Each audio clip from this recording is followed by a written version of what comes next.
Vizier Gertis could hear the thud of the artillery shells on the hill nearby as she made her way to the Azrael Nerub arsenal entrance. Elder Nadox had requested a thorough update on the production of guns and gunpowder after a recent council meeting. She also intended to observe some of the warriors practicing with the new weapons for her final report. As she entered into the newly constructed facility, Vizier Gertis replaced her headdress with a steel helmet and strapped on the padded silk armor. After hearing about some serious fatal accidents in the Eastern Kingdom, the viziers in the newly formed Explosives Research Division were determined to minimize any dangers. Every Nerubian working in the arsenals was required to wear protection. The gunpowder mills were housed in warehouses with thick walls and thin roofs to direct any explosions upwards away from the workers in the facility. "Welcome, I am Vizier Zaltol, in charge of the gunpowder manufacturing," said a tall Nerubian with a purple carapace as he pointed to the barrels and crates. "Our black water reprocessing facilities send us the water saline solution containing saltpeter in barrels. The sulfur and charcoal crates are brought in from the mines and foundries of Azrael Nerub." Vizier Zaltol led her to one of the grinding mills in a different part of the facility. "Here we grind the charcoal and the sulfur into a fine powder and then mix them together in equal proportions," Vizier Zaltol stated. "Both powders are flammable but not all that explosive. Our workers spray down the powders in the mixing basin with water to help keep them cool." Vizier Gertis asked, "How do you power the grinder and the mixer?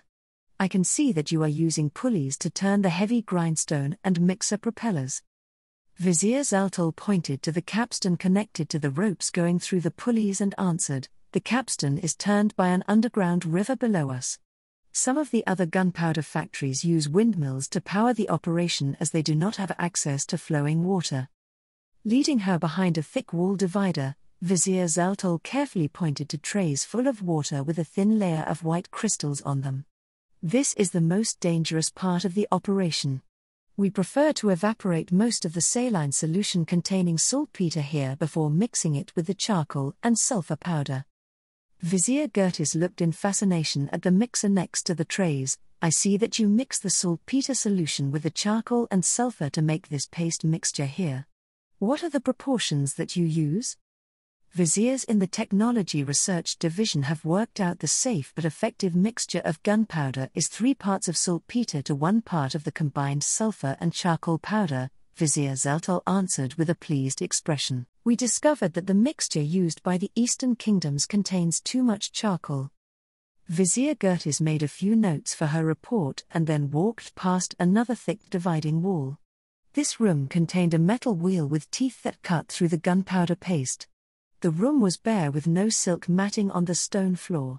Vizier Zaltol asked her to put on a bracelet connected by a loose chain to the metal pole in the edge of the room. He put on another similar bracelet before beginning his explanation. "In order to reduce the chance of sparks, all personnel must ground themselves while working in this room," Vizier Zaltol informed her. "The metal wheel with teeth converts the paste into small gunpowder balls of around 1/8 of an inch diameter. Before they are packaged, the small gunpowder kernels are coated with graphite to waterproof the final product." Adding a few more notes on the operation, Vizier Gertis made her way back to the open area of the warehouse. "Where is the gun factory?" Vizier Gertis asked politely as she removed the protective gear and put her headdress back on. Vizier Zaltol pointed to a hatch near the back of the warehouse and said, "The gun factory is underground.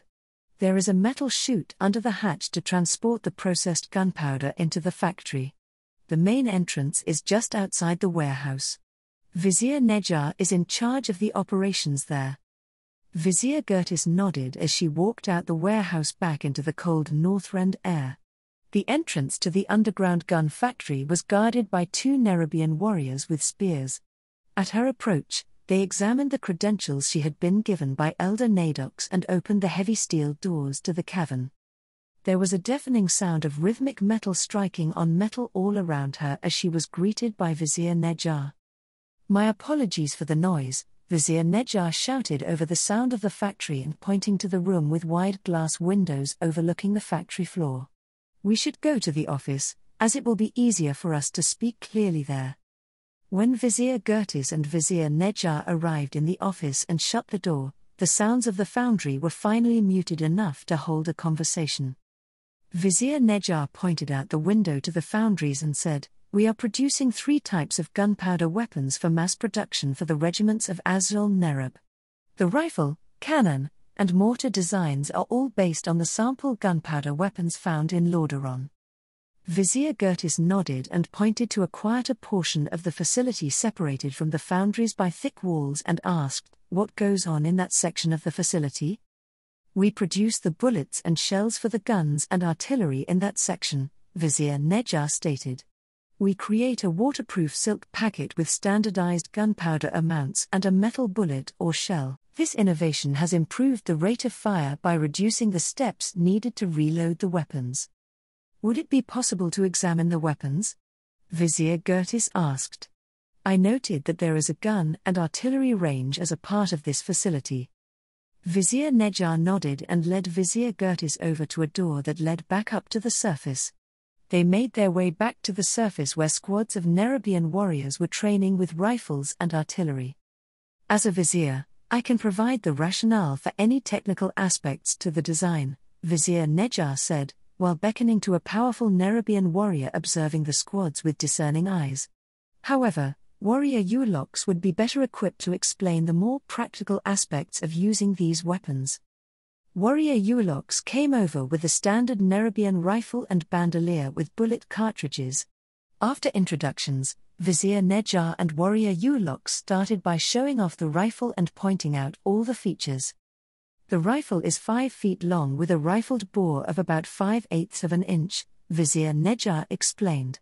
"As you notice, the Nerubian standard rifle is completely made of a special steel alloy to prevent corrosion. Our initial designs had wooden stocks like the guns of the Eastern Kingdoms.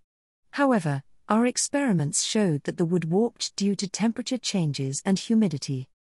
Warrior Ulox took out a silk bullet cartridge from the bandolier and said, "This is a standard bullet with a conical tip and gunpowder charge. As you can see, the bullet cartridge is of a significantly higher caliber than the ones used by the humans." Warrior Ulox pulled back the firing pin and then released the hinged barrel to reveal the tray for the bullet cartridge. "I place the bullet cartridge in the tray, close the hinged barrel, push in the firing pin to break open the gunpowder charge, and cock back the spark wheel," Warrior Ulox said, while demonstrating his actions. "After that, the rifle is ready to be fired." "How many rounds can you fire in a minute?" Vizier Gertis asked curiously as Warrior Ulox took aim at the target some 200 yards away. "Approximately 10 rounds per minute," Warrior Ulox answered as he fired the rifle striking the target. However, each bandolier contains 60 cartridges or enough ammunition for only 6 minutes. So, Nerubian rifle squads are trained to fire 5 rounds before maneuvering to a new firing location or charging the opponent with their bayonets. "Can the bullets penetrate through armor?" Vizier Gertis asked. According to the records from the war, human riflemen had difficulty piercing the scales of the undead dragons. Warrior Ulox pointed at the target markers and said, "In my experience, I can consistently penetrate half an inch of steel from 100 yards. Performance is comparable to a well-enchanted crossbow, but having so many warriors equipped with these weapons gives us many more options to use against the enemies of Azul Nerub." Vizier Nejar pointed to a squad of Nerubians hauling multiple carriages and said, "I think the cannon and mortar teams are about to start their tests." Vizier Gertis observed as several 3 Nerubian teams made their way over to the range. One Nerubian was towing a cannon or mortar, while another Nerubian was towing a small wooden cart. The third Nerubian in the team was carrying a telescope and several maps. "The cannon and the mortars both fire 5-inch shells," Vizier Nejar commented as the Nerubian artillery squad anchored the cannons and mortars to the ground and prepared to fire the first shot. "We tried to copy over the breech-loading design used in the rifles to our artillery, but the hinge system was not strong enough and some Nerubian warriors lost limbs." "What is the difference between a mortar and a cannon?" Vizier Gertis asked, as she warily watched the cannon team prepare to load the ammunition from the wooden cart into the cannon. Both of the artillery have the same diameter and have similar lengths of around 8 feet. The cannon fires solid projectiles over a long distance, Warrior Eulox answered, as the Nerubian with a telescope adjusted the angle of the gun after consulting the map. The mortar fires gunpowder-filled bombs in a high-arcing trajectory over a shorter distance. So the cannons are more useful on ships and in the battlefield. The mortars are more useful in dealing with stationary fortified targets. Everyone hunkered down as the Nerubian cannon team pulled on the firing cord attached to the end of the cannon. There was a flash followed by billowing smoke. In the distance, Vizier Gertis watched the cannonball create a divot on the hill. While they all waited for the smoke to clear, the mortar team started their preparation to fire their weapon. The mortar shells have a special time fuse that is armed before firing, Warrior Eulox explained as the mortar captain carefully adjusted a wooden plug sticking out from the mortar shell. The captain has to be skilled at estimating how much time it takes for the mortar shell to hit the ground. Everyone braced as the firing cord of the mortar was pulled and the entire range was filled with another flash of light and thick smoke. A few moments later a thud reverberated through from the hill as the mortar shell exploded just before it struck the hill. "Thank you for the demonstration," Vizier Gertis said, trying not to cough from all the smoke in the air. "Before I leave to finish my report for Elder Nadox, I must inform you that you will soon receive 2 new design requests. Firstly, you will need to develop and test a bomb that can be carried, armed, and dropped by a Nerubian flyer. Secondly, you will be requested to determine the cannon and mortar placements for Project Sanctum." Vizier Gertis made a mental note to suggest masks for all the Nerubian artillery crews as the smoke finally started to clear. Anuba Khan made his way onto the podium and looked out onto the 50 Nerubian postulants to the Guardians of Nerub. They were all clad in the purple and gold web emblem and waiting patiently.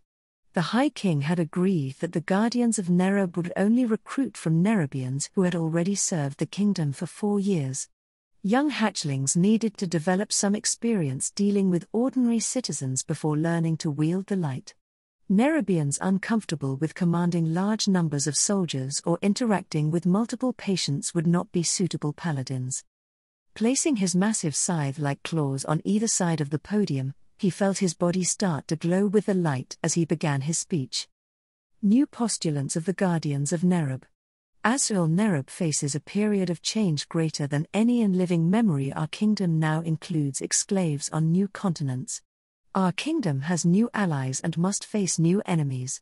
Our kingdom must study and incorporate new schools of magic and technology. It is in this time of change that we embrace the philosophy of the light and rededicate ourselves to our people. Anuba Khan continued to scan his gaze over the gathered Nerubians, all relative newcomers to the light. "A few of you have served Azrael Nerub as spiderlords, queens, viziers, although most of you have served our people as warriors. I ask that you now continue that glorious service with me as a guardian of Nerub and adhere to the 4 tenets of our organization. We exist only to serve Azrael Nerub. We will not be found wanting in any of our tasks. We will aid any Nerubian who comes to us for help. We will guard our people from the enemies of Azrael Nerub without fear. Your strength of conviction in these tenets will allow you to channel the light to aid you in your tasks. Now go forth and practice these principles from this day onwards."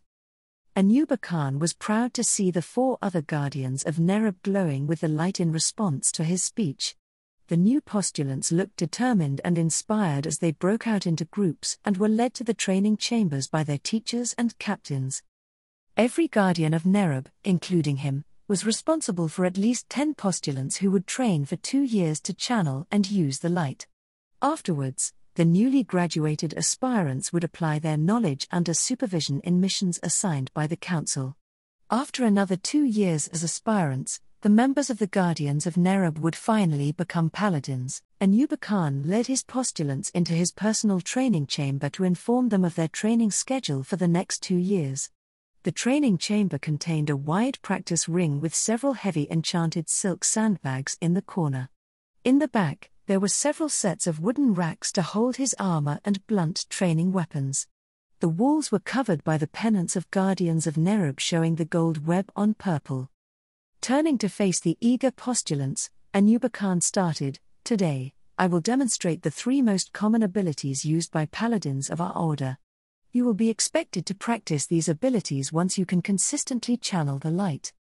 While some skitterers dragged over a silk sandbag into the center of the ring, Anuba Khan continued, "I will start by demonstrating an unaugmented attack utilizing my full strength." Anuba Khan braced himself and charged the sandbag with his full strength. Its powerful enchantments activated and redirected the majority of the force that he could bring to bear, causing it to only move a few feet. It is clear that even the strength of a powerful Spider Lord is insufficient to overpower these magical defenses, Anuba Khan said, as the skitterers reset the silk sandbag into the center of the ring.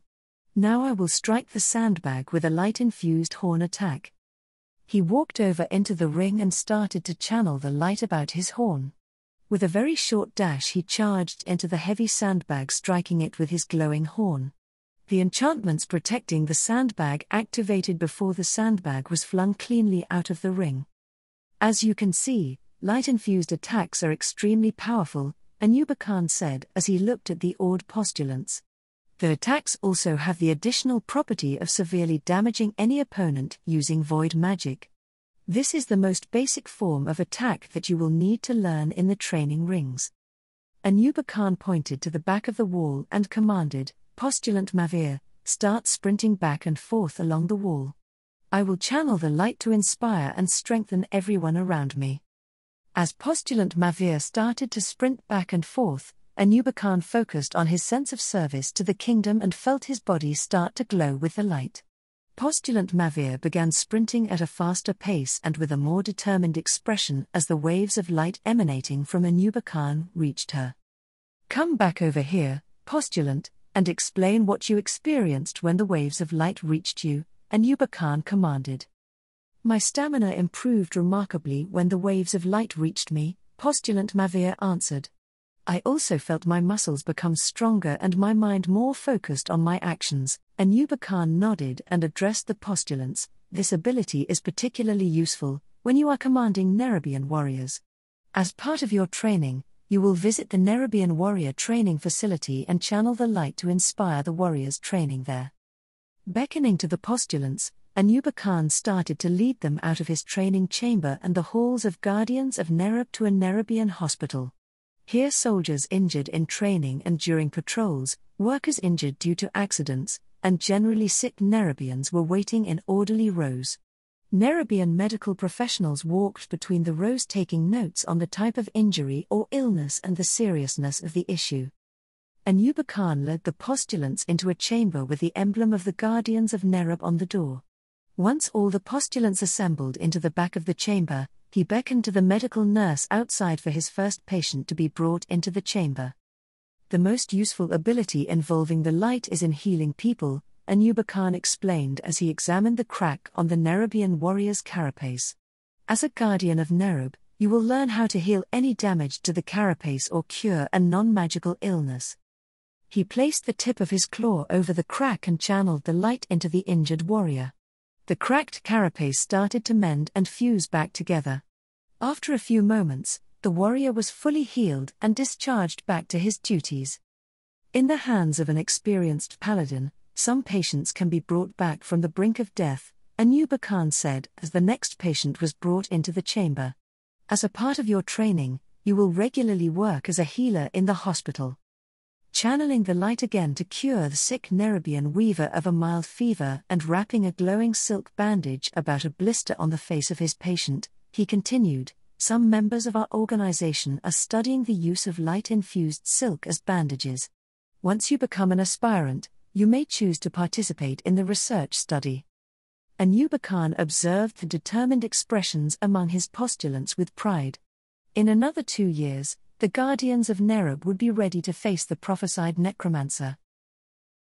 Warrior Vode focused on the artifact and chittered softly to guide the large spider into the prepared guard post. Hadronox slowly made her way around the chamber testing the silk tripwires with her powerful legs, while the rest of his squad inspected the barrels full of food and water for Hadronox. They started to fill a heated basin with an insect, seafood, and water soup. According to the Nerubian queens, Hadronox was still not at her full size. She needed to eat specially prepared food regularly to keep growing in size. Focusing on the artifact, Warrior Vode changed the pitch of his chitters to guide Hadronox to the basin. Warrior Vode inspected his squad while Hadronox ate her morning meal. All 4 members were experienced with handling Jormunga. Warriors Sarzab and Niset also had some experience as field medics and would be in charge of monitoring Hadronox's health. Satisfied at the state of the armor and weapons, he turned his attention back to Hadronox. Until Mexna fully recovered from her battle with the Cathrax, Hadronox was the primary defense against monstrous threats to the capital city of Azrael Nerub. Guardians of Nerub and the queens had carefully purified all of Mexna's wounds of any void corruption before helping her to regrow her destroyed limbs. Warrior Vode expected Mexna to return to duty in another 3 months. Once Hadronox had finished her morning meal, she settled down to spin a silk cocoon for her nest. In the meantime, warriors Jeshran and Suzol commanded several skitterers to clean and wax Hadronox's carapace. Once she reached her full size, Hadronox would start to lay and incubate her eggs in the guard chamber. Over time, every Nerubian city and enclave would contain at least an offspring of Hadronox for defense. How long do you think it would take for Hadronox to travel between the cities? Warrior Sarzab asked. I know that they have been widening out the corridors between the guard posts for each city. She is very fast, answered Warrior Vode thoughtfully. It might take her about an hour or 2 to reach the nearest city. We would have to ride on her abdomen to keep up with her. I know that the viziers were able to widen the portal to Dalaran to get Mexna through, Warrior Niset interjected. I think all the portals will probably have to be widened to get Hadronox or her siblings through them when she reaches full size. Warrior Suzol asked, have you heard of any update on new procedures to heal Hadronox in the field?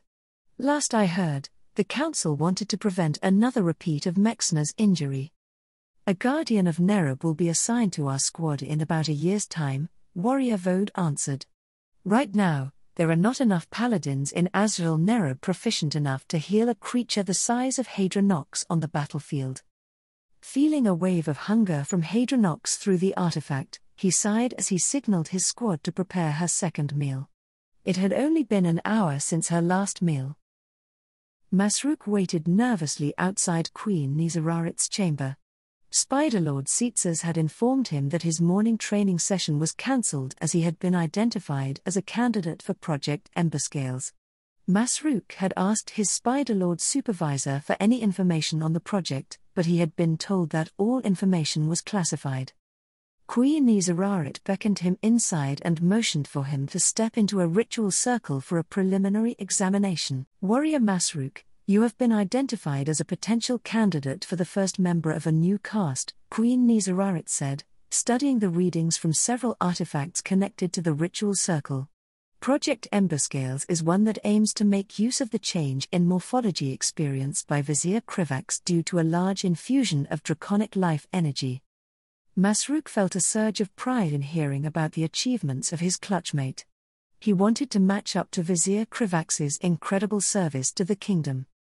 Our studies have determined that the technique used by Nerubian warriors in using intuitive magic to strengthen certain muscles and body parts in combat can also be used to direct life energy to certain organs, Queen Nizararit continued, now focusing all her attention on Masruk.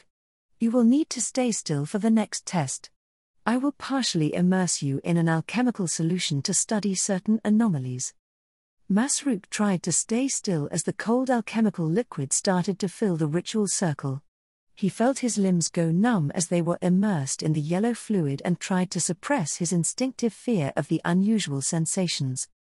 After what seemed a long time, Queen Nizararit finally started to drain the ritual circle. Masruk felt a tingling sensation as the feeling returned to his limbs. He started to walk short steps and move his arms. What are the anomalies detected? Masruk asked the Nerubian queen, who was busy leafing through reports. You were the Nerubian responsible for the destruction of the dragon soul, yes? Queen Nezararit asked rhetorically as she grasped a document in her hands. This surely explains why examinations note significant amounts of draconic energy in your body. Warrior Masruk, you are the perfect test subject for Project Emberscales. Masruk gulped at the Queen's fanatical expression and meekly asked, "Have there been other test subjects? Can I perhaps see them?" Queen Nezararit pointed to several large jars in the corner containing some mutated skitterers immersed in preservative fluids. Masruk could see that one skitterer had a hybrid of draconic and insect wings. Another seemed to have large slits on the side of the head like a fish. Some of the other mutations, like the extra eyes, multiple antennae, or large maws, were horrifying. "I have been testing various useful organs by modifying skitterers," Queen Nezararit said with a pleased expression as she stared at the jars. "Don't worry. You are far too valuable of a test subject for me to waste. I will only begin working on you once I am certain of success. Once I am done, you will become far stronger than you could ever hope to be otherwise." Although he was somewhat terrified of Queen Nezararit's single-minded focus, the thought of refusal never crossed Masruk's mind. If Project Emberscales was successful, then he could finally keep up with his friend Krivax and help him with his complicated plans in the service of Azrael Nerub. Tichondrius carefully studied the newly created Lich King as he and his compatriots hurtled through the twisting nether from inside the block of ice. He could tell that Gul'dan was faithfully guiding them through the endless void toward a specific direction, occasionally making seemingly random changes to their trajectory that nobody could hope to follow. Even if a transdimensional ship had attempted to follow them, the ever-changing nature of the twisting nether would have already thrown them off. It was a marvel that Gul'dan could so clearly sense Azeroth through this realm, and Tichondrius couldn't help but peer closer at the Lich King as he wondered just how strong his senses had become. The spirit still cringed back from his presence in remembrance of the torture he had endured, but Tichondrius was under no illusions that the Lich King's meekness would last forever. Once he fully realized the degree of power he had achieved, the Lich King would doubtlessly begin reasserting himself. Oh, and what tremendous power it is! Kil'jaeden had truly chosen well when he decided to infuse the soul of Gul'dan into the helm of domination. Tichondrius knew that Kil'jaeden had also been considering a powerful orc shaman by the name of Nersu, who would have admittedly also been a good candidate. While Nersu was a capable planner and had been in possession of powerful precognition that would have been heavily enhanced by the helm of domination, Gul'dan was far better for Tichondrius' plans.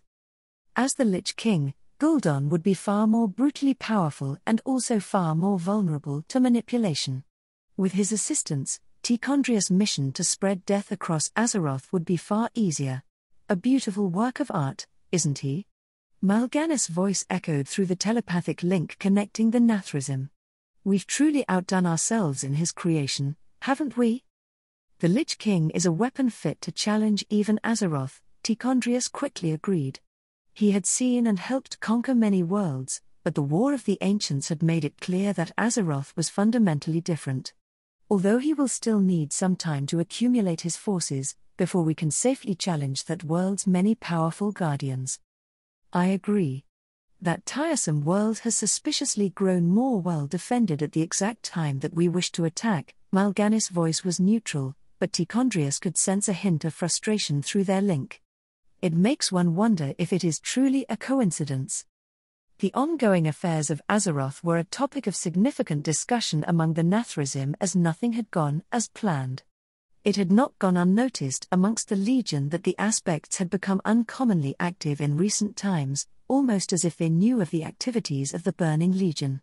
Still, their information network on Azeroth was not good enough to learn much more than that. They had successfully sent several infiltrators through the Dark Portal when it first opened, but the aspect of magic had since established defenses and wards that would notice all but the most subtle of demons. "Further speculation is useless before we are able to gather more information," said Tichondrius, ending that line of conversation. "It is impossible to know whether these new developments are the actions of Nasdormu or some other force. It would be unlike the aspect of time to so actively intervene in the timeline, but the possibility was one worth considering." Your time would be better spent preparing for our initial landing, Tichondrius continued before Mal'Ganis could reply. Unlike our initial expectations, we will be arriving on Azeroth in the middle of enemy territory. It is essential that we quickly secure a foothold before any powerful force makes note of our arrival. Tichondrius could clearly sense Mal'Ganis' bloodlust through their link at the reminder of their coming battle. Although he could scheme and strategize as well as any Nethrazim, Mal'Ganis had always preferred the simplicity of a straightforward slaughter. Indeed, I look forward to it, Mal'Ganis responded before reining himself in. What do you intend to do with the three brothers? Tichondrius turned his attention to the three remaining Nethrazim, Varimathras, Balnazar, and Ditherok. The siblings had established their own mental connection and had been in constant communication throughout their entire journey. Although the Nethrazim all ultimately served the same master, it was impossible for a race as inherently deceptive as their own to not have conflicts. As the most powerful of the Nethrazim, Tichondrius was accustomed to guarding himself against those coveting his position. I intend to send them across Azeroth to gather information on our enemies in preparation for future plans, Tichondrius responded truthfully after a moment of consideration.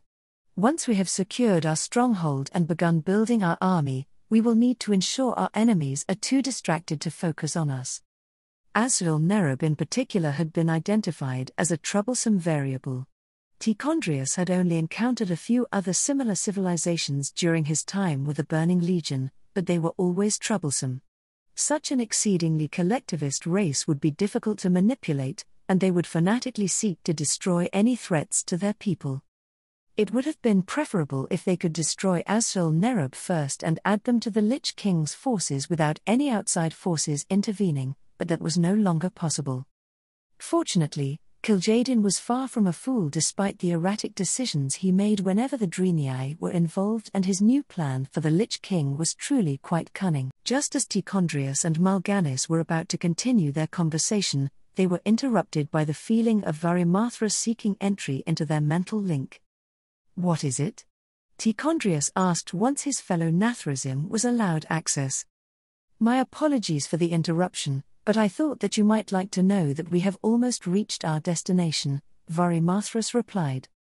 Tichondrius was not surprised that Varimathras would be the first to notice, as his aptitude in using fell magic for scrying and divination afforded him better senses than most. Turning his focus to the twisting nether, Tichondrius quickly confirmed the truth of the claim when he felt the chaotic nature of the realm slowly begin to change to something more orderly. That was a sure sign that they were about to enter the physical realm. Very well then. Varimathras, you and your brothers are to begin casting spells to protect us from detection, Tichondrius ordered, a sense of urgency filling him as they approached the only world that had ever defeated a legion invasion. Mal'Ganis will join you as well. I will focus my efforts on ensuring the Lich King lands us at the appropriate location. Once he finished relaying his orders, Tichondrius sensed agreement from his fellow Nethrazim, along with a significant amount of excitement. The prospect of finally making their move after so much meticulous planning was as intoxicating to them as it was to him. After they retreated from the link, Tichondrius turned his attention once again to Gul'dan. The former Orc warlock exuded a heady mixture of fear, anger, and undiluted hatred. Not only toward his wardens, but also to the world on which he had died and denied him his so-called destiny. Death magic more potent than Tichondrius had ever felt in the living realm wrapped around Gul'dan like a cloak, dancing and flickering as though eager to break free from the Lich King's icy prison and unleash his wrath. The sight was nothing short of awe-inspiring. In many ways, Gul'dan was the perfect harbinger of doom that they were to bring upon Azeroth. With a resonating mental command, Tichondrius addressed the Lich King. Prepare yourself, Gul'dan. We are nearing the threshold. Properly reaching our destination will require a great deal of accuracy. The Lich King responded with a silent affirmation, the magic swirling around him intensifying with anticipation for what was to come. An intricate web of spells, each more powerful than most mortal mages could begin to comprehend, soon enveloped their icy vessel when his fellow Nethrazim finished their casting. Tichondrius studied the spells and decided that they would be sufficient for hiding them long enough to establish their stronghold. Outside their vessel, the twisting nether began to thin, the chaotic reality bending dimension giving way to the more solid existence of the physical realm. Gradually, they started to see the vague outlines of the world that had eluded them for so long through the cracks in reality. The energies of the twisting nether coalesced around them, forming a sphere of fluctuating magic. Time seemed to stand still for a moment, and then with a sound like the universe itself taking a sharp intake of breath, reality buckled and shifted. We have arrived. Azeroth was spread out beneath them, a world of lush forests, towering mountains, and shimmering oceans. A world teeming with life and hope serenely floating in the black sea of space. A world they would soon lay to waste. You know where to land, Gul'dan, Tichondrius said, watching the planet grow larger before them. Our target should be somewhere in the South Sea. I can sense it, the Lich King responded for the first time since he had been remade. His voice was like the sound of 100 souls wailing in torment. There are souls there, hidden under a layer of deceptive magic. Then it is as Kil'jaeden said. It is unique magic, but not strong enough to deter us. I will cast the spell to peer through it once we grow closer, Tichondrius immediately responded. The Lich King responded with another feeling of acknowledgement and growing anticipation. It wasn't long before they were surrounded by a fiery halo that signified their entry into Azeroth's atmosphere. If not for the many spells hiding them from view, Tichondrius had no doubt that their descent would be leaving behind a brilliant streak of fire and shadow. Despite the intense heat, the ice that encased the Lich King remained utterly unaffected. Once he judged them to be close enough, Tichondrius focused his mind as he drew upon eons of accumulated knowledge before carefully weaving a spell of arcane and fell magic that would greatly enhance his vision. As he finished casting the spell and felt it begin to take hold, Tichondrius turned his attention to the approaching waters and searched for their destination. It took him several moments, but Tichondrius was eventually able to spot their target. It was a small dot of land in an otherwise wide-open sea. A small dot of land that was moving. There it is, Gul'dan, Tichondrius said as he cast a spell to share his vision with the Lich King. The beginning of our new empire lies waiting.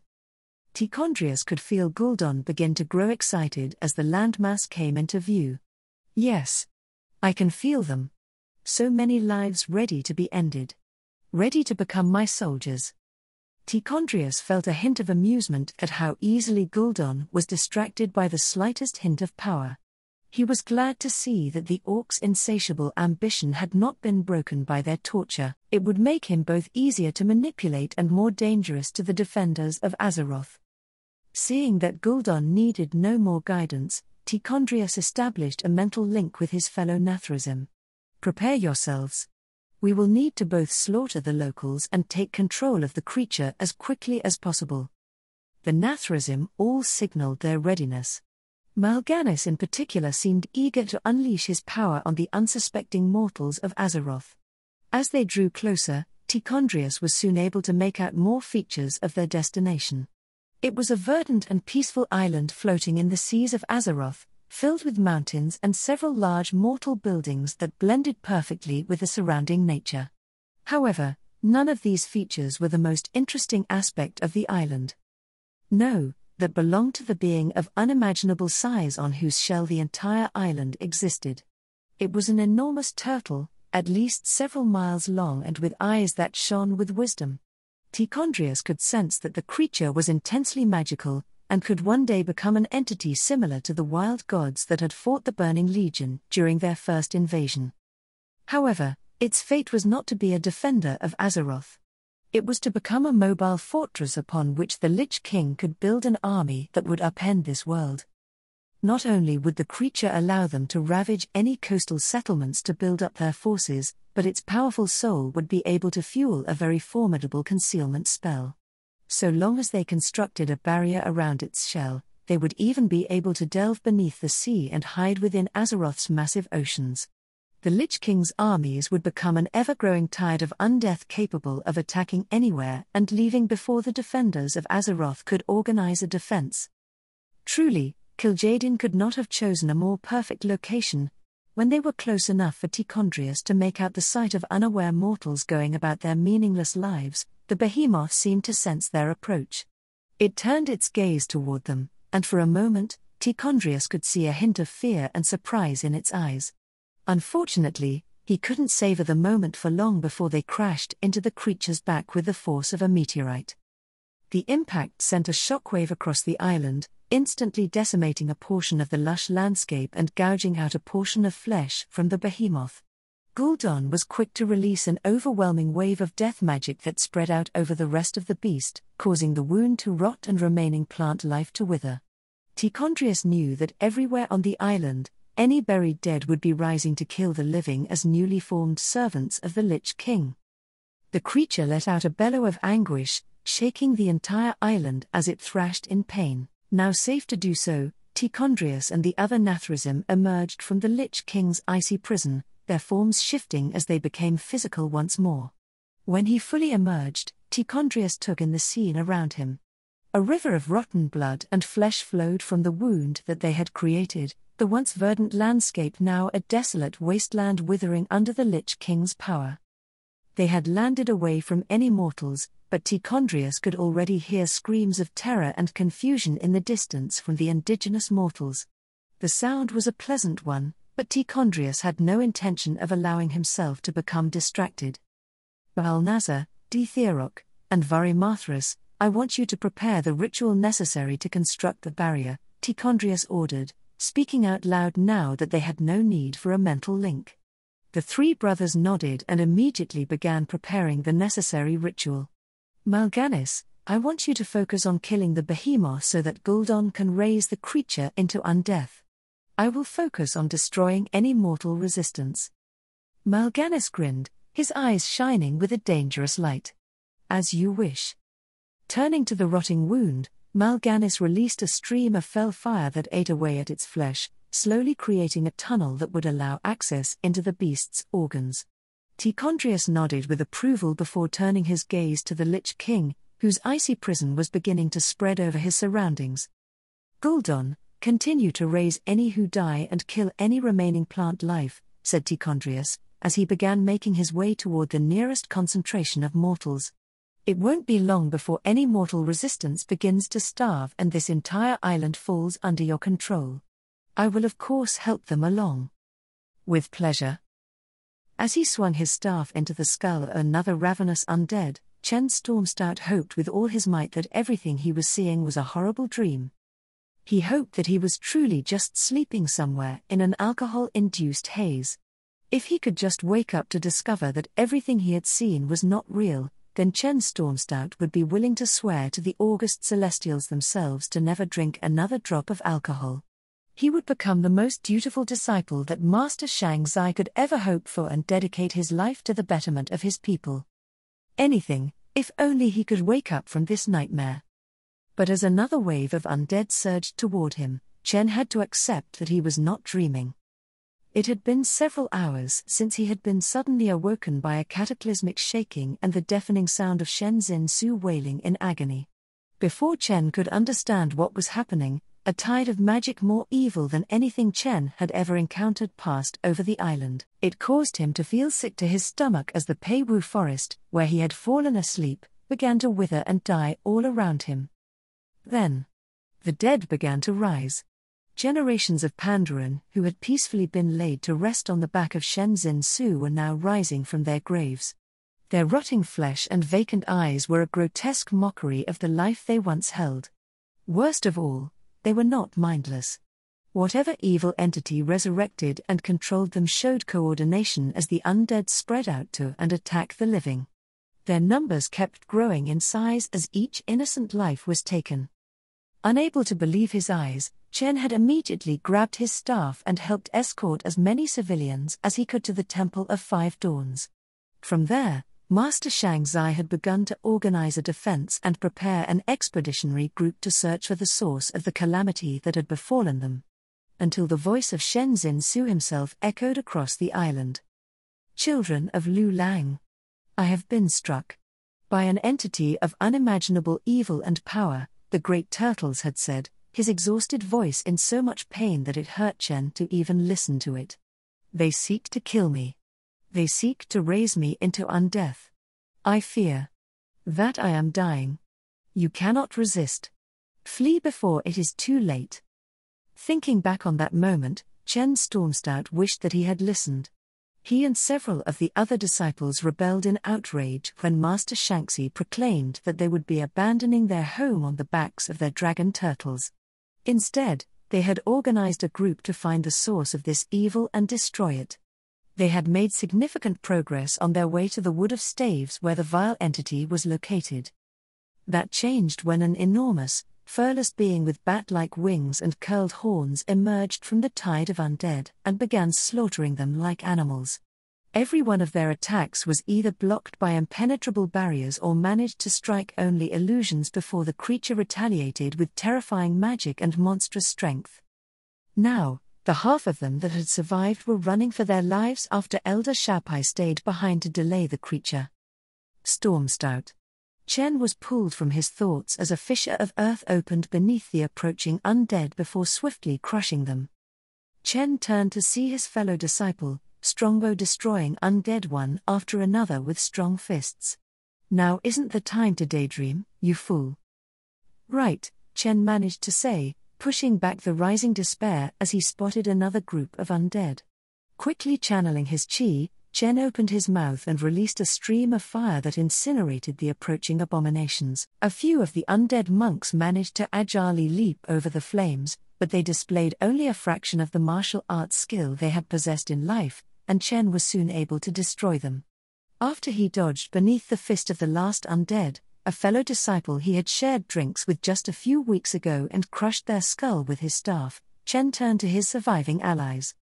"This cannot continue. We must retreat to the temple," Chen said to his fellow disciples. "Master Shangzai was right. We can't hope to defend against this onslaught for long. We have to flee." "No. We cannot abandon Shenzhen Su," cried Yinli Firepaw. Her eyes, which were usually full of life and mirth, were now wide with fear. "We cannot allow our home to become an abomination of undead. We must fight." "We did fight, and we lost within moments," Chen yelled as he remembered the sight of skilled warriors becoming dozens of undead or being killed by that winged monster. "Wherever these monsters came from, they are far beyond our ability to handle. Shenzhen Su stopped thrashing nearly an hour ago and is barely alive. Once he dies and is turned into an undead, they will merely need to order him underwater, and we will all drown." Chen Stormstout watched as the hopelessness of their situation dawned on them. If they had a defensible position and the chance to properly organize, they might have been able to defend for a significant amount of time against the undead. However, their enemies had no reason to fight fairly. The moment Shenzhen Su died, no amount of bravery or cleverness would be able to save them from joining him. "Chen is right," Strongbow finally spoke up, his voice echoing in the silence that had descended over them. "We've done everything that we can, but we cannot hope to hold on once the enemy turns the very land beneath our feet against us. We must put as much space between ourselves and Shenzhen Su before that happens, or they will simply chase us down." Chen could tell that nobody wished to admit it, but there was nothing they could say to counter the statement. After a few more moments of discussion, everyone agreed to begin making their way north toward Wusong village, where Master Shang 11 intended to escort the civilians. As they traveled north at their fastest pace, Chen and his fellow disciples were forced to face isolated groups of undead attacking them at every opportunity. They were more than able to hold their own, but these constant interruptions slowed them down considerably. Not only that, but it soon became apparent to Chen that it wasn't only Pandaren who were being turned into undead abominations. Birds, snakes, and every woodland creature that lived on the island were attacking them with vicious ferocity. Chen even spotted a fully grown tiger being devoured by a swarm of insects, only to be raised into undeath itself. It was then that Chen realized the full scope of the horror they faced. Every living creature on Shenzhen Su was being turned into an instrument of death. They continued their retreat with heavy hearts, utilizing their chi to move at extreme speeds and avoid as many undead as they could. They had only traveled for a few more minutes when an eerie hiss filled the air, followed by a mournful guttural groan. A cluster of massive serpent-like figures suddenly rose from the decaying underbrush, their glowing eyes a horrifying shade of blue. Undead cloud serpents. The majestic sky-dancing creatures that every Pandaren on the Wandering Isle used to marvel at now twisted into horrifying monsters. "Get ready!" Chen shouted, bracing himself for their inevitable attack. There were far too many of the creatures for them to survive without casualties, but Chen had every intention of fighting with all he had. Just as the undead abominations swooped down from the sky toward them, streaks of crackling jade lightning seared through the air, tearing into the serpents' decaying bodies. The horde of undead creatures were wiped out almost instantly, their bodies collapsing into dust and dispersing on the wind. A figure emerged from the nearby brush. Chen's heart filled with relief and hope as he recognized the figure of Master Shanxi, dressed in his typical azure robes and carrying his familiar curved wooden staff. The elderly monk's body was filled with obvious grief and exhaustion, but his eyes held a steady determination that bolstered the resolve of every disciple present. "Master Shanxi!" Yinli exclaimed, joy evident in her voice. "Thank the Celestials that you're here." Master Shanxi smiled warmly at them, managing to soothe their fears for even a moment. "I am relieved to see you are all alive. When you ran off toward the source of this evil, I feared the worst."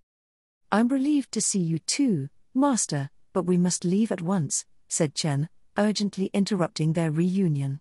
"When we went to face the enemy, we encountered a creature of unimaginable power. It slaughtered half of us within minutes and was only barely held back by Elder Shapai. There's no telling when it will return." Master Shanxi nodded solemnly and was about to respond until he suddenly frowned and turned his attention toward the west. "I'm afraid that it seems to already be here." Chen followed Master Shanxi's gaze and felt the hope that had been building up inside of him instantly extinguish. From the west, a dark figure accompanied by a tide of undead was marching toward them.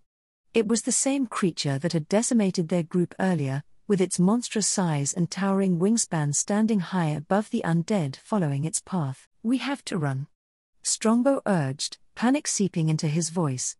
"Master, we can't fight that thing. It's too strong." Chen turned his gaze back to Master Shanxi, expecting to see the same determined eyes that he had seen before. Instead, the elderly monk's expression was a mixture of despair and sorrow, before soon becoming one of calm acceptance. It took only a single moment for Chen to understand Master Shanxi's intentions. "No. Master, you can't stay bay. Be quiet," Master Shanxi interrupted, silencing his disciple with a single stern gaze. The elder monk then turned to address all of them, his voice steady as ever despite their approaching doom. "My disciples, you have all fought well and bravely. You have all followed the teaching of Lu Lang, and I could not be more proud of you. But Strongbow is right. The strength of our foe is beyond anything I have ever felt, and the time has come when we as protectors must make difficult decisions for the sake of our people." Chen and his fellow disciples listened in horror, their words sticking in their throats as they realized what their teacher was suggesting. "Go, my students. Escort our people away from this place and warn the world of what has happened here. With Shenzhen Su under their control, these monsters will have no trouble passing through the mists that protect Pandaria. Leave here and ensure that our culture, our teachings, and our legacy continue on in this world." Chen stepped forward, his voice cracking with emotion. "Master Shanxi. You can't. Enough, Chen." Master Shanxi firmly silenced him once again. "If even the smallest part of you respects me as a teacher, then you will do as I say. I will not watch any more of my students die on this day." Seeing the resolve in his master's eyes, Chen was left speechless. The silence that fell over them was broken only by the sounds of the approaching undead. "Chen, listen to me," said Master Shanxi, his tone softening as his gaze filled with warmth and pride. "I have watched you grow into the amazing young monk that stands before me. No matter how many of my lessons you skipped, I've always seen the potential for greatness within you. Our people need all of you if they are to survive. Now go. We do not have time for long farewells." With eyes that stung with unshed tears, Chen bowed deeply in respect to Master Shanxi. Strongbow and the others joined him, giving their own bows to the elder monk. After several moments, they honored their teacher's wishes and began sprinting north toward Wusong village. As they ran, Chen couldn't help but look back one last time. He saw the moment that Master Shanxi placed his palms together and used one of the rare feats achievable by master monks. Chen watched in amazement as Master Shanxi split his body into 3 separate elemental copies of himself, each of them controlling the powers of storm, earth, and fire. The 3 elemental beings charged into the undead horde, laying waste to them with fists that shook the earth, blades that set them ablaze, and winds that cut their decayed flesh to pieces. The last thing that Chen saw, before he leapt over a hill and his master disappeared from sight, was the annoyed grimace of the horned monster as it began casting some foul spell. The rest of their journey was quiet, aside from the occasional sound of weeping. It didn't take long for them to reach Wusong village, and Chen was greatly relieved to see that it was still standing. The village was built right next to their training grounds, so they must have received help fairly quickly. As they approached, they saw the remaining monks helping to organize the evacuation of the civilians. Chen saw men, women, and children being helped onto the backs of dragon turtles before being led over the edge of Shenzhen Su's shell. It was a steep drop, so many of the civilians had to be cajoled to take the plunge. Although dragon turtles were the mount of choice for their people, they did not have enough for everyone, so multiple people were assigned to each one. Knowing they had no time to waste, Chen and his fellow disciples rushed to help, running through the village to find any stragglers and calming the frightened children as they boarded the dragon turtles. Chen was relieved to hear that his family had been among the first to go. They tried to stay and wait for him, but the monks had known that they could not tolerate any such delays. Chen wasn't sure how long this went on, but only stopped when he felt that land beneath him begin to shake. With dawning horror, he looked over the edge of Shenzhen Su and saw the great turtle beginning to glow with the evil magic that had destroyed their home. "We must go, now!" Chen yelled out over the commotion. A panic quickly took over the crowd as they realized what was happening, and the few that still remained hurried to jump over the edge into the waiting sea. It was only when the last civilian was properly evacuated that the monks themselves began to follow them. Just as Chen was about to do so himself, he stumbled as he heard a loud explosion from the direction that they had left behind Master Shanxi. Although he was far too distant to sense what had happened, something deep within told Chen that his master had passed on. "Chen, let's go," said Strongbow as he hurried over to Chen and placed a sympathetic hand on his shoulder. "We can only avenge Master Shanxi if we are alive." Chen turned to Strongbow and saw deep grief in the eyes of his closest friend. In a single day, their entire lives had been upended from one of peaceful training to one of tragedy. With a decisive nod, Chen took one last look behind him before channeling his chi and leaping away from the only home he had ever known. Moments after, he crashed into the salty water below. A dragon turtle carrying several other monks hurried to his side and began frantically dragging them away from Shenzhen Su. Chen had no idea where they were going as everyone was fleeing in separate directions to make it more difficult for the monsters to hunt them down. If they stuck together in a single group, it wouldn't take more than a few flaps of Shenzhen Su's enormous limbs to catch up to them. They would reunite if possible, but the only way for some of them to survive and warn the world what had happened was for them to go their separate ways. Chen channeled his chi and held his breath as the dragon turtle dove beneath the waves. It was only when they needed to come back up for air nearly 10 minutes later that Chen was able to see what had become of his home. The great turtle was slowly beginning to move once again, his eyes glowing with an eerie blue light that filled him with dread. Every hint of life on his shell had withered away and been replaced with the decayed frozen aftermath of what was once a vibrant landscape. Shenzhen Su's shell looked more like a graveyard than the paradise it once was. A barrier of foul green magic began to rise around the shell, closing it off from the outside world and trapping anyone who had not already escaped within. As the dragon turtle continued to swim away as fast as possible, Chen caught a final glimpse of Shen Zin Su's massive body submerging beneath the waves before completely vanishing from sight.